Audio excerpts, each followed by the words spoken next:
Hello, and welcome to Auntie Sandy's Storyland. Please join us at our new home on the Lotus Prism Network at patreon.com. Our story for today is The Girl Who Wouldn't Brush Her Hair by Kate Bernheimer. There was once a girl who wouldn't brush her hair. Her hair was wonderful, bare brown and wavy. The girl also had a doll that looked just like her, except the doll had no hair and was only a baby. The doll's name was Baby. After the girl's bath every evening, she'd pile a turban up on her head and pretend she was a queen. At bedtime, she would unravel the turban and let her hair fall down into a tangled heap. No brushing. "It's just my way," she explained to the grown-ups. And then she'd lie down beside Baby and begin to dream. This went on for a great many evenings, the hair washing, the turban, the not brushing, the dreams. It was wonderful, really, until one night the girl unwound the turban, and what was that? Oh dear, a little mouse had taken up residence in a particularly tangled place in her hair. Now we all know that in books, people scream when they see a mouse and jump on a chair. But the girl was in bed. There was no chair nearby. And besides, she'd read enough fairy tales to remember that mice always turned out to be your helpers. So she simply said, "Hello up there, little mouse," and decided to let it be. "It's just my way," she said to the grown-ups when they came to kiss her goodnight and saw the mouse making a cozy bed on top of her head. The next morning, the girl awoke to find that another mouse had moved in, a bigger one, carrying a suitcase full of fairy tale books. And there by the foot of the bed, a couple of tiny mice with rucksacks were gazing longingly in her hair's very direction. That day, the girl, the doll, and all the mice went to school. It wasn't long before word got around the mouse world that there was a very nice home atop a girl's head, and more mice joined them. The school children marveled at this new development. They too stopped brushing their hair in hope of starting their own little mouse menageries.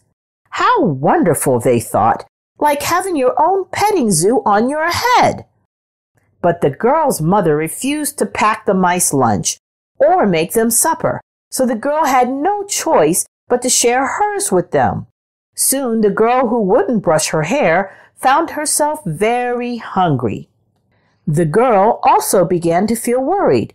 Yes, she loved her companions. After all, they told funny knock-knock jokes and were very sweet to Baby, but they did not like the bath. "We can't swim," they chorused, clinging to knotted strands. "Don't do it! We'll drown!" "That's silly," the girl said.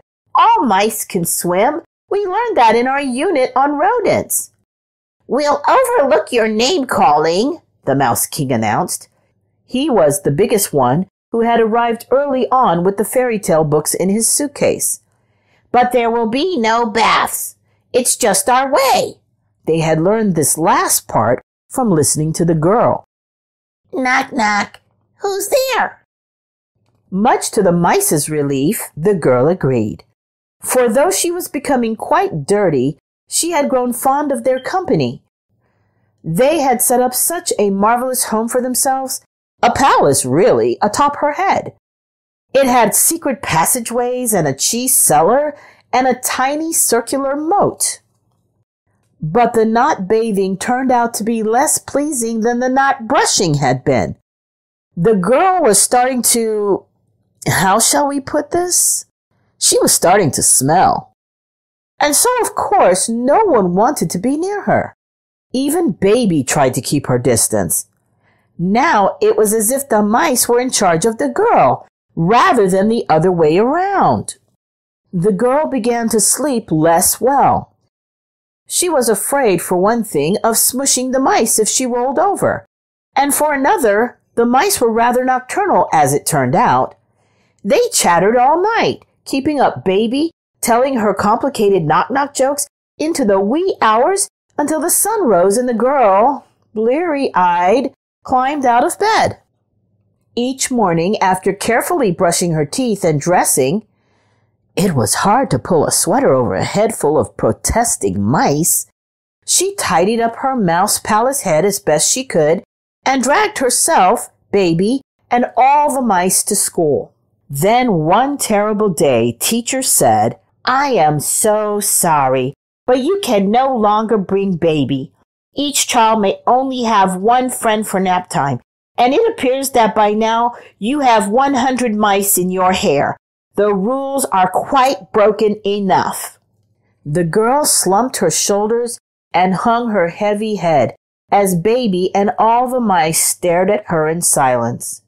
Oh, poor mice. Dear hairless baby had been the girl's best friend since she herself had been hairless and a baby. The girl needed baby with her at school. That was that. "It's just my way," she wept. And so, that very night, the girl reluctantly bid the mice farewell. She had a calm talk with them first, explaining about the troubles with the not washing, the not taking hairless baby to school, and the general, well, insomnia, really. And like all good mice, they understood. Carefully, they packed their things and dismantled the palace. Single file, they took their leave, singing a mournful song. "Oh, girl who would not brush her hair, thank you for letting us live in there. We're on our way, our work is done. We'll find a new head to live upon." The mice were more clever with knock-knock jokes than with songs, as it turned out. And, truth be told, they weren't very good at knock-knock jokes. When the mice had all gone, the girl took a long, soapy bath with baby perched on the edge of the tub.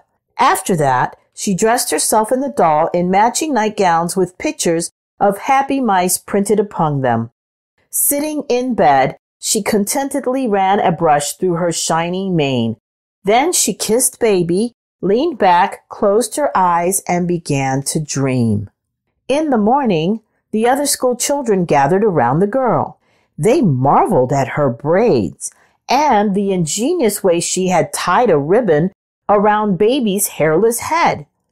"It's just my way," the girl smiled. Meanwhile, under the monkey bars, another girl who lived next door to the girl who wouldn't brush her hair was deep in argument with a couple of mice dangling from the ends of her wild pigtails. Silly mice. That's just their way. That is the end of our story for today. Thank you so much for tuning in. Join our exclusive Storyland membership on the Lotus Prism Network to get special appreciation bonuses and rewards as a valued member of our listener team. To join our membership, go to patreon.com/the Lotus Prism Network. For those who like the book we read today and would like to purchase it, please click the link in the description. Follow our Facebook page so you can find us on all your favorite social media and share with your family and friends. Thank you for your support. We'll see you next time on Auntie Sandy's Storyland.